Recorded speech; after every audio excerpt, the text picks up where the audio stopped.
মোচা রান্নার জন্য দিদি মোচা কেটে নিয়েছে আর মোচাটা কেটে নিয়ে নুন আর হলুদ জলে ভিজিয়ে রেখেছে। এইবারে মোচাটাকে ধুয়ে জল থেকে তুলে নিচ্ছে। এবারে মোচাটাকে সেদ্ধ বসিয়ে দিল, মোচাটা সেদ্ধ করে নিতে হবে আগে। এদিকে ছোট ছোট করে আলু কেটে আলুগুলোকে ভেজে নিচ্ছে। এদিকে মুসুরির ডাল ভিজিয়ে রেখেছে 1 ঘন্টা।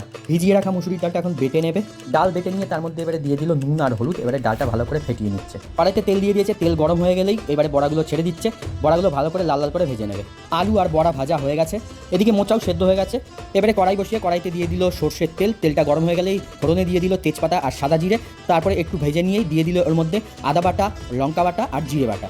এরপর মশলাগুলোকে ভালো করে কষিয়ে নিয়ে তারপরে দিয়ে দিল হলুদ এবং স্বাদ মতো নুন। তারপরে দিয়ে দিল ধনিয়া গুঁড়ো। তারপরে সমস্ত মশলাগুলোকে ভালো করে কষিয়ে নিতে হবে যতক্ষণ তেল না ছাড়ে। এরপর দিয়ে দিল আগে থেকে সেদ্ধ করে রাখা মোচাগুলো দিয়ে ভালো করে কষিয়ে নিয়ে এরপরে জল ঢেলে দিল। জল দিয়ে মোচাটাকে ভালো করে ফুটতে দিতে হবে। ফোটার পরেই আগে থেকে ভেজে রাখা বড়া এবং আলুগুলোর মধ্যে দিয়ে দিতে হবে। দিয়ে ভালো করে নাড়াচাড়া করে এরপর ঢাকা দিয়ে কিছুক্ষণ রান্না করতে হবে। নামিয়ে ফেলার আগে ঘি এবং গরম মশলা দিয়ে নামিয়ে নিলেই তৈরি হয়ে যাবে সুস্বাদু মোচার ঘন্ট।